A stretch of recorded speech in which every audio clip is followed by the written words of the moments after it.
Assalamualaikum warahmatullahi wabarakatuh. Shalom, Om Swastiastu, Namo Buddhaya, dan salam kebajikan bagi kita semua. Kami dari kelompok 9 yang bertemakan ekspresi budaya tradisional yang beranggotakan Perkenalkan, saya Belinda Mahardika dengan NIM akhir 263 akan memaparkan materi mengenai pengertian dari ekspresi budaya tradisional. Saya Novika Fitri dengan NIM akhir 008 yang akan memaparkan materi karakteristik yang dapat dikategorikan sebagai ekspresi budaya tradisional. Saya Sarah Amelia dengan NIM belakang 009 akan memaparkan materi yaitu apa saja yang termasuk dengan ekspresi budaya tradisional. Saya Marsha Reza Safitri dengan NIM akhir 143 yang akan membawakan jangka waktu perlindungan hukum ekspresi budaya tradisional yang terdapat dalam Undang-Undang Hak Cipta tahun 2014. Saya Naila dengan NIM belakang 043 yang akan memaparkan contoh ekspresi budaya tradisional. Saya Faranisa Syifa Aulia Wibowo dengan NIM akhir 0059 dan saya Lasita Satyaning Kuncoro dengan NIM akhir 752 yang akan memaparkan konsep hak milik kaitannya dengan hak milik intelektual. Baik, sebelum kita membahas lebih dalam mengenai ekspresi budaya tradisional, mari kita pahami terlebih dahulu mengenai pengertian serta dasar hukumnya. Ekspresi budaya tradisional merupakan segala bentuk ekspresi karya cipta, baik berupa benda maupun tak benda, atau gabungan antara keduanya yang menunjukkan keberadaan suatu budaya tradisional yang telah dipegang secara komunal dan lintas generasi. Sebagai bagian dari kehidupan budaya masyarakat, ekspresi budaya tradisional ini mencerminkan masyarakat adat di suatu daerah dengan mengandung beberapa nilai yang ada di dalamnya. Di antaranya nilai spiritualitas, nilai ekonomi, dan juga nilai komunitas yang tentunya dihormati oleh masyarakat tradisional. Selanjutnya, ekspresi budaya tradisional merupakan ciptaan yang hak ciptanya dipegang oleh negara. Dalam hal ini, negara wajib untuk menginventarisasi, menjaga, dan juga memelihara, serta memastikan penggunaannya tetap memperhatikan nilai-nilai yang hidup di dalam masyarakat. Selain itu, dasar hukum dari perlindungan ekspresi budaya tradisional diatur di dalam Undang-Undang Nomor 28 Tahun 2014 tentang Hak Cipta, yang diatur secara khusus dalam Pasal 38. Ekspresi budaya tradisional merupakan bagian penting dari warisan budaya tak benda yang mencerminkan identitas, nilai, dan kearifan lokal suatu komunitas. Untuk dapat dikategorikan sebagai ekspresi budaya tradisional, suatu karya atau praktik budaya harus memenuhi sejumlah karakteristik khusus. Pertama, EBT berasal dari komunitas tradisional atau masyarakat adat. Artinya, karya atau praktik ini diciptakan, dimiliki, dan diwariskan secara kolektif oleh kelompok masyarakat yang hidup dalam suatu tradisi tertentu. Kedua, EBT memiliki akar sejarah yang kuat karena telah ada dan berkembang secara turun-temurun. Yang ketiga, EBT mengandung nilai-nilai budaya dan identitas lokal yang khas. Ia mencerminkan estetika, spiritual, serta norma sosial yang hidup dalam masyarakat penciptanya. Keempat, kepemilikan atas EBT bersifat kolektif, bukan individual. Hal ini menegaskan bahwa ekspresi budaya adalah hasil dari kreativitas bersama dalam suatu komunitas. Terakhir, EBT dapat hadir dalam sebagai bentuk ekspresi budaya seperti tarian tradisional, musik dan nyanyian khas tradisional, upacara adat, busana tradisional, pola hias dan motif, hingga simbol dan praktik spiritual.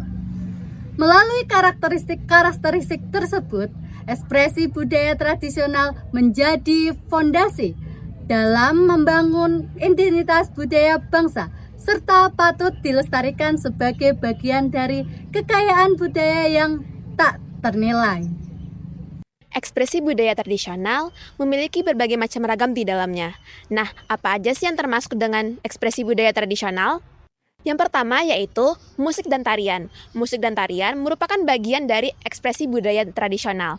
Hal ini didasarkan bahwa musik dan tarian merupakan warisan turun-temurun dari leluhur kita, yang mana dalam tarian dan musik itu dapat menyampaikan nilai-nilai adat istiadat ataupun kebiasaan-kebiasaan dari leluhur kita. Maka dalam hal ini musik dan tarian merupakan bagian dari ekspresi budaya tradisional. Yang kedua yaitu seni rupa dan kerajinan. Dalam hal ini, seni rupa dan kerajinan merupakan bagian dari ekspresi budaya tradisional. Hal ini didasarkan bahwa para leluhur kita menurunkan kebiasaannya, sejarah ataupun adat istiadat melalui seni rupa dan kerajinan seperti batik, wayang, dan lain-lain. Yang ketiga yaitu upacara adat. Upacara adat merupakan bagian dari ekspresi budaya tradisional. Hal ini bahwasannya dengan upacara adat, para leluhur kita bisa menyampaikan nilai-nilai, pesan-pesan, serta adat istiadatnya melalui dengan upacara adat. Dengan upacara adat juga dapat menjadi identitas ataupun menjadi gambaran ataupun menjadi contoh dari masyarakat tradisional tersendiri. Yang keempat yaitu narasi lisan dan tulisan. Narasi lisan dan tulisan merupakan bagian dari ekspresi budaya tradisional. Hal ini kita kenal dengan cerita dongeng, cerita rakyat, legenda, puisi, sajak, dan lain-lainnya.